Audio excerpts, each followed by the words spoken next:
नमस्कार, स्वागत है आप सभी का। मैं हूं आपके साथ कुमार कुणाल धीरज। आप देख रहे हैं लोकतंत्र। लोकतंत्र में आज बात करेंगे कश्मीर मसले की, नई रणनीति की, नई कूटनीति की।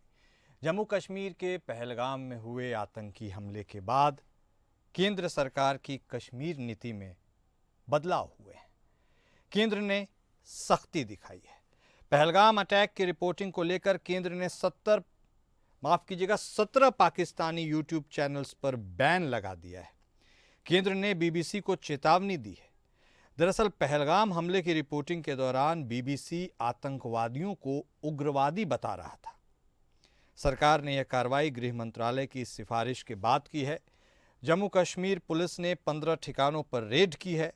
सूत्रों ने बताया कि ये रेड उन आतंकवादियों के ठिकानों पर की गई है जो पाकिस्तान के कब्जे वाले एरिया से ऑपरेट कर रहे हैं और इनके लिंक पहलगाम अटैक से जुड़े हुए हैं। जम्मू कश्मीर विधानसभा का विशेष सत्र बुलाया गया। पहलगाम आतंकी हमले की कड़ी निंदा करते हुए एक प्रस्ताव पास किया गया। जम्मू कश्मीर के पूर्व मुख्यमंत्री फारूक अब्दुल्ला ने कहा, मैं हमेशा पाकिस्तान से बातचीत के पक्ष में रहा, लेकिन उन लोगों को क्या जवाब देंगे जिन्होंने अपने प्रियजनों को खो दिया। क्या हम न्याय कर रहे हैं? आज देश चाहता है कि ऐसी कार्रवाई हो ताकि इस तरह के हमले कभी ना हो। वहीं खबर है कि भारत पाकिस्तान के साथ चल रहे तनाव के बीच 26 रफेल एम फाइटर एयरक्राफ्ट खरीदेगा। भारत ने फ्रांस के साथ रफेल एम की डील पर साइन किया है। इसके तहत भारत फ्रांस से 26 रफेल एम खरीदेगा। दोनों देशों के बीच 63,000 करोड़ रुपए की डील साइन हुई है। पाकिस्तान भारत के एक्शन के बाद घबरा गया है। वह अब दूसरे देशों से मदद मांग रहा है। पाकिस्तान के विदेश मंत्री इशाक डार ने चीन और ब्रिटेन समेत कई देशों से बात की है। उन्होंने चीन के वांग यी से कॉल पर बातचीत की। इसके साथ साथ तुर्की, सऊदी अरब, ईरान और अजरबैजान से भी बातचीत हुई है। अमेरिका के रुख पर भी सबकी नज़र है। हम इस शो में गहराई से विश्लेषण करेंगे कि किस प्रकार कश्मीर की राजनीति केंद्र सरकार की रणनीतियों के बावजूद संतुलन नहीं साध पा रही है। विदेश नीति के मोर्चे पर भी सवाल उठ रहे हैं। अब सरकार की रणनीति या कूटनीति में क्या बदलाव की जरूरत है और क्या कश्मीर को लेकर एक नई सोच की जरूरत है? इसी मुद्दे पर आज हम चर्चा करेंगे और हम यह जानने और समझने की कोशिश भी करेंगे कि क्या नई रणनीति या फिर यह नई कूटनीति कब से लागू होगी, कितनी असरदार होगी और इसके कौन कौन से तरीके होंगे जो अभी तक लोगों को पता नहीं है। हालांकि इस बीच जम्मू कश्मीर के पहलगाम में हुए आतंकी हमले के बाद तमाम सुरक्षा एजेंसियां अलर्ट पर हैं। गृह मंत्रालय लगातार बैठकें कर रहा है और आगे की रणनीति पर चर्चा भी हो रही है। हम भी चर्चा करेंगे। हमारे साथ हमारे खास मेहमान जुड़ चुके हैं। हमारे साथ बतौर रक्षा विशेषज्ञ कर्नल दिनेश शर्मा साहब जुड़ चुके हैं। हमारे साथ संजीव श्रीवास्तव साहब भी जुड़ गए हैं, आप विदेश मामलों के जानकार हैं। हमारे साथ शांत प्रकाश जाटव साहब भी जुड़ गए हैं, आप प्रवक्ता हैं भारतीय जनता पार्टी के। आप तीनों खास मेहमान का स्वागत है। सबसे पहले जाटव साहब, शुरुआत आप ही के साथ। सरकार में आप हैं, सवाल भी आपसे पूछे जा रहे हैं, उम्मीद भरी निगाहों से भी आपको ही देखा जा रहा है। बैठकों के दौर लगातार जारी हैं। रक्षा मंत्री की भी बैठक प्रधानमंत्री से कितनी अहम है, इसके बाद ही संसदीय समिति की भी बैठक हो रही है इन तमाम प्रकरण को लेकर के। और उधर जम्मू कश्मीर के बारे में बात करें तो उमर अब्दुल्ला साहब ने विशेष सत्र बुलाया और क्या कुछ उन्होंने कहा है, शर्मिंदगी वाली जो बात है उन्होंने कबूल की कश्मीर के लिए। ये सारी चीज़ें हो रही हैं। ये जो चीज़ें हो रही हैं वो तो हमें दिख रही है, जो नहीं हो रही है वह कब दिखेगी? देखिए कुणाल जी, जिस दिन से ये घटना हुई है भारत सरकार पूरी तरीके से इसी पर चर्चा कर रही है और बैठकों के दौर लगातार चल रहे हैं। निर्णय भी लिए जा रहे हैं। जिस तरीके से 5 निर्णय दिए गए जिसमें जो जल संधि है उसको रद्द किया गया है, ये अपने आप में महत्वपूर्ण है। जिस तरीके से वो पाकिस्तान जो है भारत के जल पर ही निर्भर था, उस जल के जो संधि को खत्म करके भारत सरकार ने बहुत निर्णायक कदम उठाया है। अब उससे हमें उसके परिणाम भी देखने को मिल रहे हैं। वहां पर वो लोग कह रहे हैं कि हमें पानी चाहिए। हाँ, तो दे रहे हैं पानी, मगर इतना पानी दे दिया कि उनसे संभाले नहीं संभालना। तमाम क्षेत्रों में जो है वो पानी जो है बाढ़ का रूप ले चुका है, और जिस वक्त में उनको पानी की रिक्वायरमेंट होगी संभवतः उस वक्त में पानी रोक दिया जाएगा। ये एक बहुत कुशल रणनीति है, जिसमें पाकिस्तान की जो आर्थिक स्थिति है वो पूरी तरीके से हम देख रहे हैं कि कमजोर होगी, और उससे बौखलाहट में भी है। अभी जो वहाँ का जो टीआरएस जो गैंग है जिसने ये जिम्मेवारी ली थी जी जी कि भाई ये जो घटना हुई है पहलगाम में, उसकी जिम्मेवारी ली थी, उसके बाद में ये कदम बढ़ते हुए देखे तो उसने उस जिम्मेवारी से बेखर हो गया कि ये तो हमारी साइट को हैक कर दिया गया था। साथ ही साथ बलूचिस्तान में वहाँ के जो नागरिक हैं वो भी, बलूचिस्तान भी एकदम कार्रवाई के मूड में है। अभी पिछले दिन आपने देखा कि बलूचिस्तान के जो संगठन है, लिबरेशन फ्रंट कुछ संगठन है, उन्होंने पाकिस्तान की ट्रेन हाईजैक कर ली जिसमें तमाम आर्मी ऑफिसर्स बैठे हुए थे, कुछ को मार भी दिया, मगर उसके बावजूद वहां पर जो पाकिस्तान है उनके खिलाफ कोई कार्रवाई नहीं कर पाया। पाकिस्तान आर्मी इस वक्त में भारत से नहीं बल्कि इंटरनल पाकिस्तान के ही जो लोग हैं उनसे जो है वो आप ठीक कह रहे हैं जाटव साहब। पाकिस्तान अपने अंतरकलह से तो जूझ ही रहा है, उसके बाद ही तो यह सवाल उभर कर आता है कि अपने अंतरकलह से जूझने के बावजूद भी उसमें इतनी हिम्मत, इतनी कुव्वत कहाँ से आती है कि भारत जैसे पड़ोसी देश, हमारे देश के ऊपर वो इस तरह की कायराना हरकत करता है। यही सवाल है। श्रीवास्तव साहब, रुख अब आपका करते हैं ग्लोबल पर्सपेक्टिव में। सर, कौन किसके साथ खड़ा है, कौन किसका अलाय है? चाइना ने पहले ऐसा लगा कि एक तरह से मैसेज दिया कि भाई भारत के साथ खड़ा है, तुरंत स्टैंड बदल करके निष्पक्ष जांच की राह पर जो पाकिस्तान का आह्वान है उस ओर कूच कर गया। America can be trusted, not be trusted, यह एक बड़ा सवाल है, क्योंकि अमेरिका कभी भारत की भी तारीफ करता है और अफगानिस्तान में उसे मिली पाकिस्तान के तरफ से मदद उसका भी हवाला देता है। तो आखिर ग्लोबल पर्सपेक्टिव में आपको क्या लगता है, यदि यह मामले की गूंज दूर तलक सुनाई देगी, कौन किसके साथ खड़ा रहेगा? आप कैसे एनालाइज कर रहे हैं सर पहलगाम अटैक को? देखिए कुणाल जी, जहां तक भारत के काउंटर टेररिज्म ऑपरेशन के संदर्भ में अपने शक्ति और संकल्प का प्रश्न है, तो मेरा मानना है कि भारत स्वयं से ही आतंकवाद के विरुद्ध बड़ी कार्रवाई करने में सक्षम है, और हमारे पास सारे रिसोर्सेस हैं, हमने ये करके दिखाया है। पहले भी 2 ऑपरेशंस पाकिस्तान की टेरिटरी में जाकर किए गए, सर्जिकल स्ट्राइक और एयर स्ट्राइक, और हमने पाकिस्तान को 4 युद्धों में हराया है। और अगर पाकिस्तान और भारत के संबंधों का इतिहास देखें तो पाकिस्तान के ऊपर भारत स्वयं से ही विजय हासिल करने में समर्थ है और सक्षम। लेकिन जहां तक आतंकवाद की चुनौती में विश्व के सहयोग की बात है, तो अमेरिका हो, चाहे वो चाइना हो, चाहे वो रशिया हो, चाहे यूरोपीय देश हो, अन्य सभी राष्ट्रों, जब ये घटना हुई तो उसके बाद जो उनके बयान आए वो भारत के प्रति उनके समर्थन के बयान आए, और इस पूरी घटना की सभी ने कड़ी निंदा की। चाइना ने भी इसकी कड़ी निंदा की, और चाइना ने तो इसके बारे में अपनी संवेदना वगैरह भी व्यक्त की। लेकिन जाहिर है कि चाइना का जो पाकिस्तान में एक बहुत बड़ा निवेश है, चाइना पाकिस्तान को एक उपनिवेश के तौर पर देखता है, और वहां पर उसने अपने बड़ा पैसा लगा रखा है। तो ऐसे में चाइना ने उसे बैलेंस आउट करने के लिए कुछ ऐसा बयान अब दिया है कि वो एक स्वतंत्र जांच की मांग कर रहे हैं, रिस्ट्रेंट बरतने की सलाह दे रहे हैं, इत्यादि इत्यादि। तो ये चाइना का जो एक स्वार्थपरक चरित्र है वो तो हम सब जानते हैं, लेकिन चाइना पाकिस्तान के द्वारा ये जो कायराना हरकत की गई है, ये जो एक रेड लाइन क्रॉस की गई है, एक बहुत ही शैतानी सोच के साथ भारत में हिंदू और मुस्लिम समुदायों के बीच में तनाव को पैदा करने की और बढ़ाने की जो साजिश रची गई है, क्लैश ऑफ सिविलाइजेशन की जो साजिश रची गई है, उसको चाइना भी सपोर्ट नहीं कर सकता। और चाइना ने हाल के समय में भारत के साथ अपने संबंधों को सुधारने की दिशा में कई कदम उठाए हैं, जिसमें कि देप्सांग और दिमचौक का जो डिसएंगेजमेंट हो, चाहे वो उसके प्राइम मिनिस्टर मोदी या प्रेसिडेंट शी जिनपिंग के बीच में रशिया कजान में जो मुलाकात हुई, उसके बाद से हमने देखा संबंधों में लगातार सुधार हो रहा है। उसका कारण ये है कुणाल जी कि चाइना आंतरिक रूप से बड़ी चुनौतियां फेस कर रहा है, उसकी इकोनॉमी अच्छा परफॉर्म नहीं कर रही है। अमेरिका से उनका एक ट्रेड वॉर चल रहा है, 245% का टैरिफ डोनाल्ड ट्रंप ने लगाया है। तो ऐसे में चाइना, जो कि पहले से ही उसकी इकॉनमी अच्छा नहीं कर रही थी और अमेरिका से ट्रेड वॉर भी शुरू हो गया है, ऐसे में उसने इस बात में ही अपनी भलाई समझी कि भारत के साथ कम से कम अपने संबंधों को ठीक कर ले। तो इस दिशा में अभी देखिए तो हाल के समय में भारत और चाइना के बीच में एक SR level, special representative level की टॉक्स भी शुरू हुई हैं। ऐसी रिपोर्ट है कि जून के महीने में कैलाश मानसरोवर की यात्रा भी शुरू होने जा रही है 5 वर्षों के अंतराल के बाद, और रिवर डेटा शेयरिंग इत्यादि के संबंधित भी सहमतियां बनी है। तो चाइना भारत के साथ कोई ऐसा वैध नहीं लेने जा रहा है मेरे असेसमेंट के मुताबिक, कि जिससे कि वो स्थितियां पुरानी जैसी हो जाएं।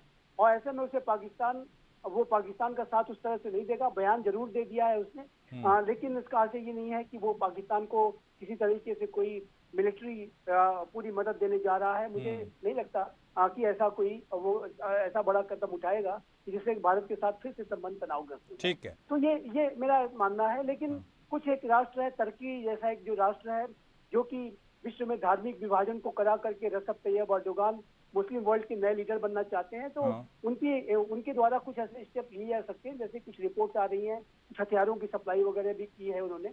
तो ये तुर्की जाहिर है कि अपवाद स्वरूप है, लेकिन मेरा ऐसा मानना है कि कोई भी राष्ट्र आतंकवाद की इस नृशंस कार्रवाई को, जो हत्याएं की गई हैं पहलगाम में, उसको कोई भी ओपनली सपोर्ट नहीं कर सकता। और ये इसकी पूरे विश्व समुदाय ने निंदा की है। पाकिस्तान आइसोलेटेड है। वो तो है। इतना कहने के बाद में जाटो साहब ने जैसा कहा कि मैं बिल्कुल सहमत हूँ कि पाकिस्तान आंतरिक रूप से ही काफी बड़ी चुनौतियों से, दयनीय स्थितियों से गुजर रहा है, और उन स्थितियों से अपनी जनता का ध्यान और पूरे अंतर्राष्ट्रीय समुदाय का ध्यान डाइवर्ट करने के लिए, और पाकिस्तान की सेना सीधे सीधे TTP के हमलों का शिकार हो रही थी, उससे ध्यान, अपनी कमजोरियों से अपना ध्यान पूरे विश्व का और पाकिस्तान की जनता का ध्यान डाइवर्ट करने के लिए उन्होंने पहलगाम जैसी साजिश रच डाली। लेकिन इतना कहने के बाद मैं अवश्य कहूंगा, उन्होंने एक बहुत बड़ी गलती कर दी है।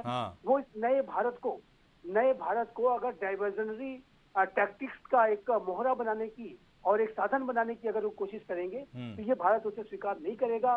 प्राइम मिनिस्टर श्री नरेंद्र मोदी के नेतृत्व का ये जो नया भारत है, वो आतंकवाद के प्रति जीरो टॉलरेंस की नीति कतई स्वीकार नहीं करेगा। और पाकिस्तान ने एक रेड लाइन क्रॉस की है, और इस रेड लाइन की क्रॉस करने की जो कीमत है, उस पाकिस्तान को चुकानी होगी। और उसी की उम्मीद, उसी चीज की उम्मीद हर देशवासी भी कर रहा है, और हर बार वो ऐसा करता है। रेड लाइन क्रॉस करने की हिमाकत वो करते रहता है, हरकतों से बाज नहीं आता है। और इसी को लेकर के अगला सवाल सिक्योरिटी फ्रंट पर, शर्मा साहब आपके साथ। मिलिट्री अपग्रेडेशन की ज़रूरत होती है, हर राष्ट्र को होती है। हमें तो लगता है कुछ ज़्यादा ही ज़रूरत है कि कुछ हम ऐसे पड़ोसियों से घिरे हुए हैं जो हमें तंग करते ही रहते हैं। पाकिस्तान तो चिर परिचित हमेशा हमारा दुश्मन रहा ही है, लेकिन इस बार जो रेड लाइन उसने फिर से क्रॉस कर दी है, और हमने फ्रांस के साथ राफेल को लेकर के, फिर से राफेल M को लेकर के, मरीन को लेकर डील की है।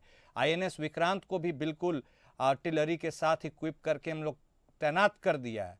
ये इंडिकेटर्स क्या हैं? इन इंडिकेटर्स के बारे में बताइए और समझाने की कोशिश कीजिए कि अब भारत का अगला कदम संभावित क्या हो सकता है। कुणाल जी, मंगलवार के बाद के जो घटनाक्रम हुए हैं, उसको अगर आप मद्देनजर रखेंगे तो उसमें जो है भांति भांति की मूर्खता पूर्वक जो है बातें जो है पाकिस्तान की तरफ से कही गई थी, और हमारी तरफ से जो है एक बड़ा सुलझा हुआ बयान जो है, जहां आक्रोश जो है हमारे प्रधानमंत्री साहब ने मधुबनी से दिया था, और उसके बाद किसी प्रकार की कोई बेतुकी, कोई बेसलेस इंफॉर्मेशन या स्टेटमेंट ना हमारे किसी पॉलिटिकल लीडर ने दी और ना किसी हमारे सेना अधिकारी ने दी। अब देखिए साहब, ऐसा है, मैं एक सैनिक होने के नाते मैं ये कहूंगा कि युद्ध जो होता है वो सबसे लास्ट ऑप्शन होना चाहिए, लेकिन जिस समय आपकी सुरक्षा और आपका आत्मसम्मान के ऊपर चोट लगती है, तो उस समय किसी भी देश को पीछे नहीं हटना चाहिए, अगर युद्ध के अंदर भी जाना पड़े। अभी आज की तारीख के अंदर जो आप 26 जो है राफेल्स की बात कर रहे हैं, तो ये हमारा जो है उनके साथ एग्रीमेंट या नेगोशिएशन पहले हो चुका था, लेकिन आज की तारीख जी पहले हो चुका था। और देखिए साहब, ऐसा है कि कोई भी देश अपनी सेनाओं का मॉडर्नाइजेशन करता है, उसके दिमाग में एक बात रहती है कि उसके आसपास के पड़ोसी जो है उनका उनके प्रति किस प्रकार का नजरिया है। और अनफॉर्चुनेटली हमारे आसपास जो लोग हैं वो हमारे मित्र तो कदापि नहीं है। हाँ। अगर हम कहें कि दुश्मन है तो मित्र भी नहीं है। अभी जैसा आपने वो पूरी बातें जो है अपने इंट्रोडक्टरी टॉक में बता दी है, चाइना का क्या रवैया रहा, किसका क्या रवैया रहा, तो मैं इस बात को कंक्लूड करना चाहता हूं कि मंगलवार के अटैक के बाद 130 कंट्रीज ने, आई रिपीट अगेन 130 कंट्रीज ने डायरेक्टली इनडायरेक्टली जो है इस एक्ट को कंडम किया, इंक्लूडिंग चाइना, बांग्लादेश और अफगानिस्तान की जो तालिबान सरकार है। चाइना का ठीक है, 2 दिन के बाद उसने जो है अपना स्टेटमेंट जो अपना रुख बदली कर लेगा। लेकिन कुणाल जी, मैं ये कहना चाहता हूं कि आप जिस प्रकार से विश्व पटल के ऊपर आजकल अलायंसेस हो रही हैं, जिस ढंग से आपने सुपर पावर्स के एक्शन देखे हैं, तो मेरा ये मानना है कि भारत को जो है अपनी लड़ाई खुद लड़नी पड़ेगी। हम किसी के ऊपर डिपेंडेंट नहीं रह सकते हैं कि हमारी मदद के लिए अमेरिका आएगा या आएगा। जो लोग आज की तारीख के अंदर हमें अपनी मित्रता दिखा रहे हैं, कल को अगर हमारी फुल फ्लेज वॉर होती है पाकिस्तान के साथ, तो यही लोग देखेंगे कि कौन भारत के साथ खड़ा है और कौन भारत के साथ नहीं खड़ा है। हमें जो भारत के साथ खड़ा है, क्या उससे हमारे राष्ट्र हित या हमारे इंटरेस्ट फुलफिल होते हैं, या जो भारत के अगेंस्ट खड़ा है उसके साथ रह के करते हैं। तो हर देश जो है अपने देश हित की तरफ देखेगा, अपने सेल्फ इंटरेस्ट को देखेगा। इन सारी बातों को मद्देनजर रखते हुए हम में मेंटली प्रिपेयर हैं। हम 140 करोड़ भारतीय और हमारी सरकार और सेना, हम तैयार हैं कि हमारे साथ कोई आता है या नहीं आता है, लेकिन हम अपनी सुरक्षा और अपने आत्मसम्मान की रक्षा खुद ब खुद करने के लिए तैयार हैं। 100%। हमें किसी की एडवाइस नहीं चाहिए, हमें किसी की वाहवाही नहीं चाहिए। हमें इस कठिन घड़ी के दौरान हमें देखना पड़ेगा कि कौन हमारा ऑल वेदर फ्रेंड है। रही बात अमेरिका की, आपने की है, तो कुणाल जी, क्या मैं बातचीत को खत्म कर सकता हूँ? जी सर, आप ही को सुन रहे हैं सर, बोलिए। जी, तो आपने अभी बात किया है अमेरिका की। देखिए साहब, अमेरिका के जो FBI के डायरेक्टर हैं आकाश पटेल, डायरेक्टर ऑफ इंटेलिजेंस जो है मैडम तुलसी गवाड़, इन्होंने आउटराइटली कह दिया कि भारत के साथ इस आतंक के मामले के अंदर पूरा यूएस आपके साथ है। लेकिन 2 दिन पहले यूएस के एयरफोर्स 1 के अंदर डोनाल्ड ट्रंप साहब से जब रिपोर्टर ने पूछा कि आप इसके अंदर से क्या एक्शन लेंगे, तो उनका बड़ा सपाट सा जवाब आया था कि ये इंडिया पाकिस्तान अपने आप रिजॉल्व कर लेंगे। अरे इसके अंदर से कम एक तरफ तो आप कहते हैं कि मोदी जी मेरे बड़े मित्र हैं, आप अपने वाइस प्रेसिडेंट को यहाँ पर भेजते हैं, कम से कम आपका एक स्टेटमेंट होना चाहिए था कि I am against terrorism and at this moment my sympathy और my solidarity is with the India. आप क्या बातें कर रहे हैं? तो मेरा ये मानना है, मैं ये चाहता हूं कि सभी लोग ये समझे कि अमेरिका जो है अपने हितों के उसको जिस तरफ ज्यादा नजर आएंगे वो उस तरफ खड़ा हो जाएगा। और मेरा ये भी मानना है कि हो सकता है वो पाकिस्तान को सपोर्ट करे, क्योंकि उसका नेक्स्ट टारगेट जो है वो ईरान है। तो ईरान के ऊपर अगर हमला करने के लिए हम दोनों देशों को अगर तोला जाए तो पाकिस्तान जो है उससे ज्यादा फेवरेबल नजर आ रहा है। तो ये आने वाले दिनों के अंदर पता चलेगा कि कौन हमारे साथ है और कौन हमारे साथ नहीं है, सिर्फ वो लिप सर्विस दे रहा है। करेक्ट। और इंटरनेशनल कंटेक्स्ट में कितने कॉम्प्लिकेशन हैं वो तो सबको पता है, आपने उस और हाईलाइट भी किया। और एक और इम्पॉर्टेंट बात जो आपने कही डिपेंडेंसी के ऊपर, भाई हमें खुद पर निर्भर रहना चाहिए। डिपेंडेंसी का क्या असर होता है, नफ़ा नुकसान, ये यूक्रेन से बेहतर उसके एग्जाम्पल से कौन समझ सकता है।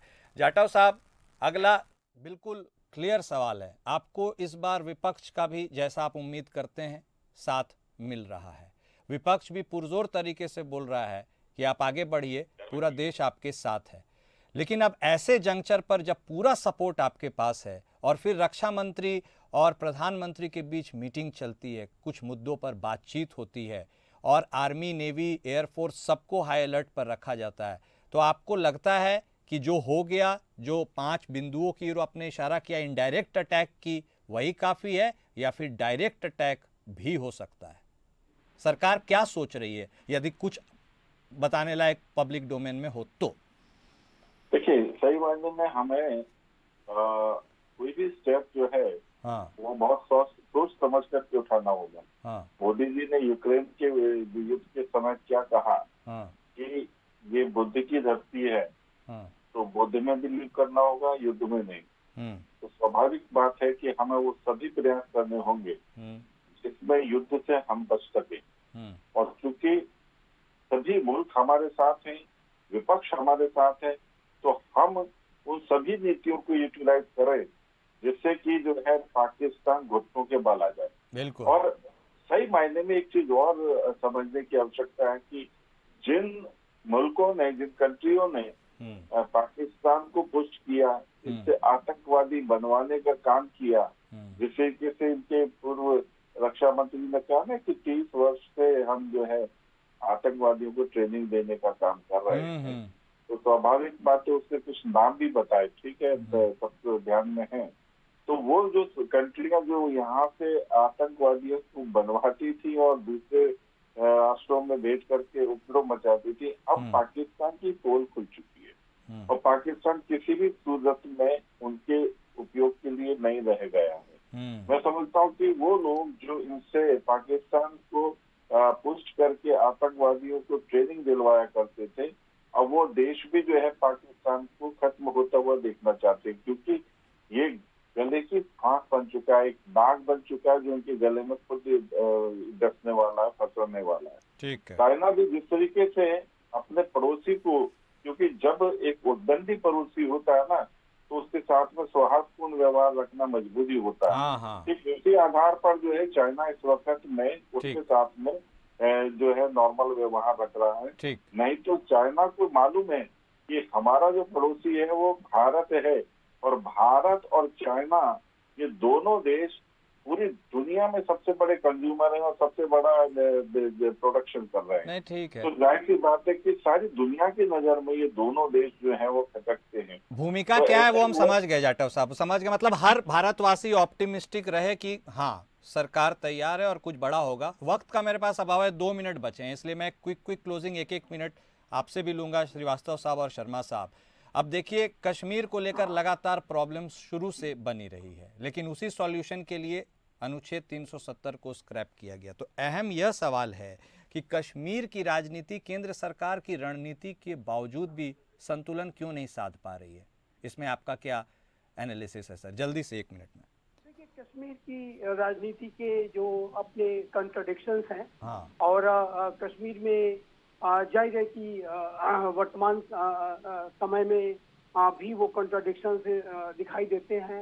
अनेक कई परिवार हैं, विशेष परिवार, अब्दुल्ला परिवार, मुफ्ती परिवार, उनका एक लंबे समय तक दबदबा रहा है और अपने डोमिनेंस को बना के रखना चाहते हैं, और साथ ही साथ जो अन्य जो दल हैं वो भी वहाँ पर कंटेस्ट कर रहे हैं। तो ऐसे में अपने इन्फ्लुएंस को बढ़ाने का कंटेस्ट कर रहे हैं।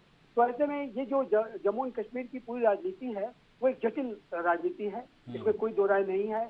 लेकिन इतना कहने के बाद मैं अवश्य कहूंगा कि जम्मू एंड कश्मीर के जो लोग हैं, आज जिस तरीके से वहाँ पे असेंबली में बातें रखी गई हैं, और चाहे वो चीफ मिनिस्टर उमर अब्दुल्ला रहे हों, चाहे वो अन्य नेता रहे हों, सभी ने जो सॉलिडारिटी दिखाई है और जो आतंकवाद के विरुद्ध लड़ने का जो संकल्प दिखाया है, ये बहुत स्वागत योग्य है। और मेरा ऐसा मानना है कि जम्मू एंड कश्मीर में अंततः जमहूरियत की, लोकतंत्र की ही विजय होगी और ये आतंकवाद वहाँ पराजित होगा। ठीक है, जल्दी से शर्मा साहब एक क्विक क्लोजिंग कमेंट आपसे भी। हमला तो होगा, जिसका इंतज़ार पूरा भारतवर्ष कर रहा है, कैसे होगा सर, क्या लगता है? हवा के रास्ते, ज़मीन के रास्ते, या कुछ ऐसे रास्ते जैसे हम लोगों ने सबने देखा है कि किसी को कुछ पता ही ना चले? गुनाथ जी, मुझे क्षमा कीजिएगा, मैं इसके बारे में कुछ कुछ नहीं कह सकता हूँ, क्योंकि मैं प्रीवी नहीं हूँ। लेकिन मैं अपने तजर्बे से इतना कह सकता हूँ कि अब ये जो है भारत की सेना के पास जो है इनिशिएटिव है, कब करना कहाँ करना है और क्या करना है। बनस्पत की भारत सरकार जो है भारतीय सेना को आदेश दे कि आपने ये करना है, करेंगे जरूर। क्योंकि जैसा मैंने पहले बताया कि आज की तारीख के अंदर पूरे देश के अंदर क्रोध और गम की भावना चली हुई है। ये डिप्लोमेटिक एक्शन से ये शांत नहीं होगी। भारत की जनता चाहती है कि पाकिस्तान को, स्पेशली पाकिस्तान की आर्मी को एक ठीक ढंग से सबक सिखाया जाए, ताकि भविष्य में आने वाले दिनों में वो इस प्रकार की हिमाकत ना कर सके। बिल्कुल चीको ना। बिल्कुल यही सोच है। हर बार सबक सिखाया जाता है फिर भी सुधरता ही नहीं है, यही तो स्थिति है। लेकिन इस बार कुछ ऐसा हो कि फुल स्टॉप लग ही जाए। बहुत शुक्रिया आप तीनों खास मेहमान का हमारे साथ जुड़ने के लिए, इस चर्चा में शामिल होने के लिए। तो देखिए कूटनीतिक तरीके से, रणनीतिक तरीके से किस तरह से हमला होगा, और जिस हमले के इंतज़ार में पूरा भारतवर्ष खड़ा है इस वक्त, वो पल कब आएगा, यह भी एक बड़ा सवाल है। लोकतंत्र में आज बस इतना ही। नमस्कार।